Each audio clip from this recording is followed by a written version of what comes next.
பாமகவை தவிர இந்த பாவப்பட்ட ஜனங்களுக்கு குரல் கொடுக்க ஒரு நாதியும் இல்லை. அதை ஒவ்வொரு நேரத்திலையும் திராவிட கட்சிகள் நிரூபிச்சுக்கிட்டு தான் இருக்கு. திமுகவுக்கு கொஞ்சமும் சளைத்ததில்லை.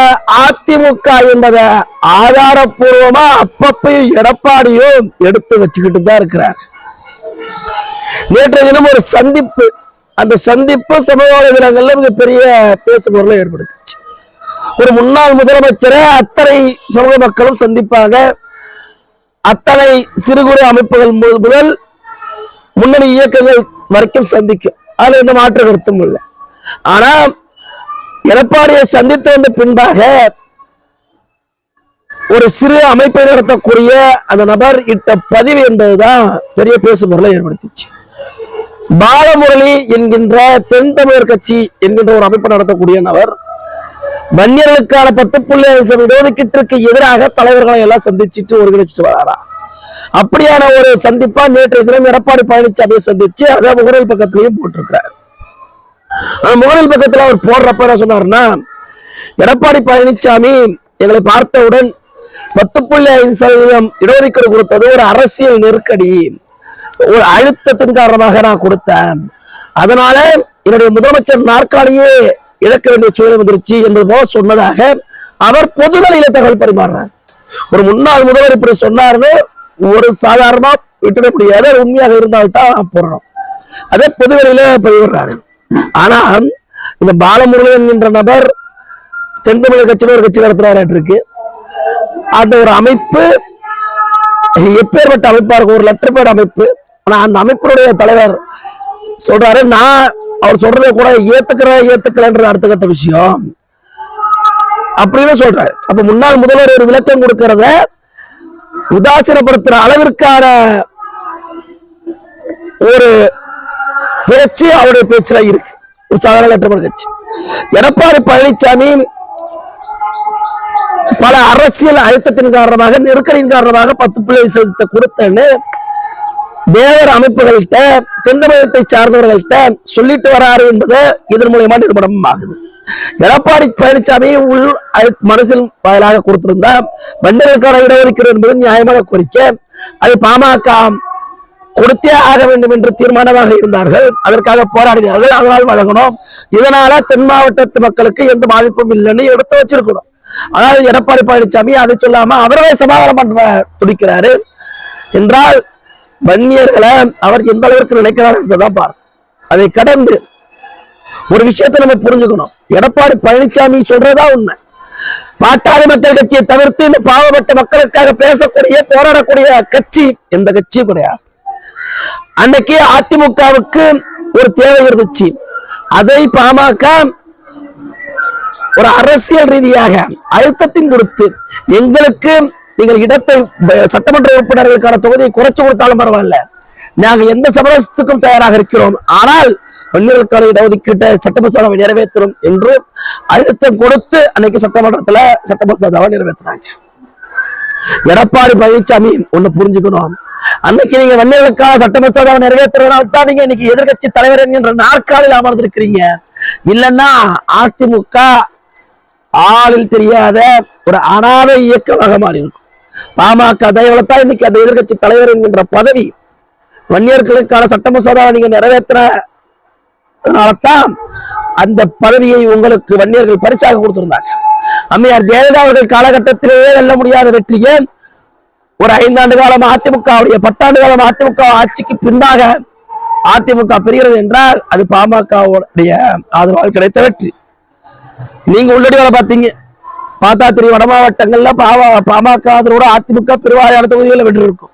சேலம் மாவட்டத்துல, தருமபுரி மாவட்டத்தெல்லாம் பெருவாரியான தொகுதி முழுசா கைப்பற்றினாங்க. சிதம்பரம், போனகிரி போன்ற தொகுதிகளில் வெற்றி, வட மாவட்டங்கள்ல பெருவாரியான தொகுதிகளில் வெற்றி. அத்தனைக்கும் காரணம் பாட்டாளி மக்கள் கட்சி. ஆனால் பாமக களம் கொண்ட இடங்கள்ல அதிமுக உள்ளடி வேலை செஞ்சாங்கன்னா இப்ப எப்படி மனசுக்குள்ளார உள்வஞ்சத்தை வச்சுக்கிட்டு எடப்பாடி பழனிசாமி பேசுறோம் அதே வேலைகளா அப்பயும் செஞ்சிருந்தாரு. அதனால பல தொகுதிகளில் நமக்கான வெற்றி வாய்ப்பு இழந்தது என்பதுதான் உண்மை. அந்த தென் தமிழர் கட்சி நெட்டமர் கட்சியினுடைய தலைவர் பாலமுரளி, உங்களுக்கு உண்மையாலுமே நான் வாழ்த்துணும், உண்மையாலுமே நன்றி சொல்லணும். தென் தமிழர் கட்சின்னு வச்சுட்டு ஈழத்தமிழர்கள், மலேசியா தமிழர்கள், உலகெல்லாம் தமிழர்கள் பறந்து விருந்து வாழ்ந்துகிட்டு இருக்கிறாங்க. தமிழினம் என்பது தேசியமயமாக்கப்பட்ட இனம் இல்ல, உலகம் முழுக்கும் பரவி கிடக்கின்ற ஆதி குடி. அப்படியான ஒரு தமிழினம் வட தமிழர் தென் தமிழர்னு மாநிலமாக பிரிஞ்சிருந்தா கூட நல்லதா இருக்கும். மாநிலமாக பிரிஞ்சிருந்தா கூட நல்லதா இருக்கும். தென் தமிழர் கட்சி ஏன் இப்படி போராடுங்களா? தென் தமிழ்நாடை பிரிச்சு கொடுங்க, எங்களுக்கான அதிகாரத்தை அங்க நாங்க நிலைநாட்டி கொடுங்க, எங்களுக்கான உரிமையை கொடுங்க. இல்ல, வன்னியர்களுக்கு 10% இடஒதுக்கீடு கொடுக்க கூடாது, அதற்கெல்லாம் இதெல்லாம் காரணம் என்று ஏதாவது வைங்க. இல்ல அப்படின்னா வன்னியர்கள் தான் இப்ப சொல்றாங்களே 10 விழுக்காட்டிற்கு மேலாக வன்னியர்கள் இடஒதுக்கீடு அனுபவிக்கிறாங்க அப்படின்னு திமுக அரசு இந்த பொய்யான அறிக்கையெல்லாம் வெளியிடுது இல்ல, அதை நம்பிக்கிட்டு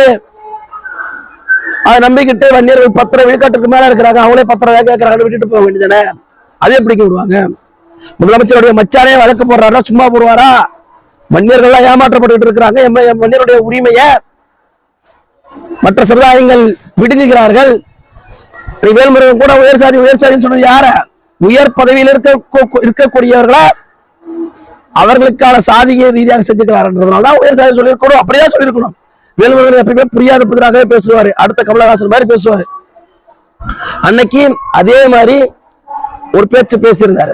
ஏன் திமுக மீது நேரடியாக வேல்முருகன் குற்றச்சாட்டு வைக்கல? ஏன் மு.க. ஸ்டாலின் அவர்கள் வன்னியர்களுக்கான இடஒதுக்கீடு தரக்கூடாதுன்னு சொல்றாரு, சாதிவாரி கணக்கெடுப்பு நடத்த மாட்டேங்கிறாரு, ஏன் திமுக மீது கை காட்டி சொல்லல? அதை விடுத்து விட்டு உயர் சாதியினரின் அழுத்தம், உயர் சாதியினரின் அடக்குமுறை என்ன சொல்லிட்டு போங்க. இஸ்லாமிய சமுதாயத்தின் சார்பாக சமுதாயத்தை தவறாக வழிநடத்தி அவருடைய மு.க. ஸ்டாலினுடைய மச்சா அதை கொடுக்க வைக்கிறாரு, மற்ற சமுதாயங்களை எல்லாம் தூண்டி விடுறாரு அப்படி சொல்லிட்டு போங்க. சொல்ல வேண்டியதானே? அவர் சொல்ல மாட்டார். புரிந்தும் புரியாமலும் மாதிரி பேசுறாதானே அவரு குழப்பம்.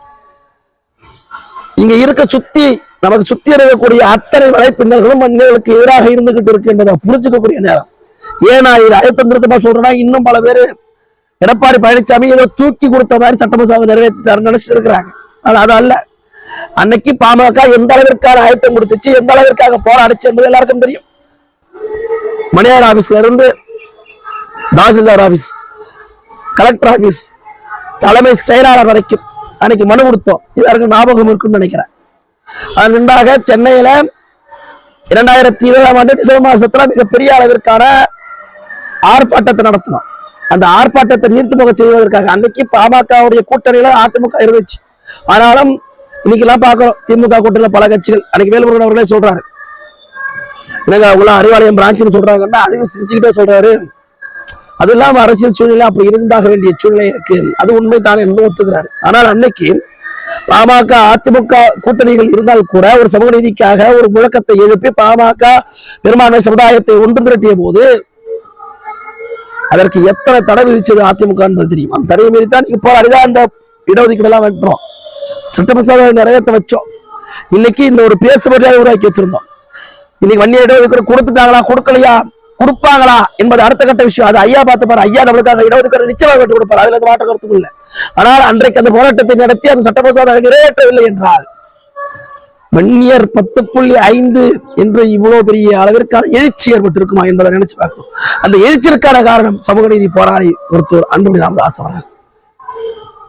அத்தனை பேருக்கும் தெரியும் இந்த ஜனங்களுக்காக போராடக்கூடிய ஒரே இயக்கம் பாமக. ஆனால் சில அரசியல் அறிவில்லாதவர்கள்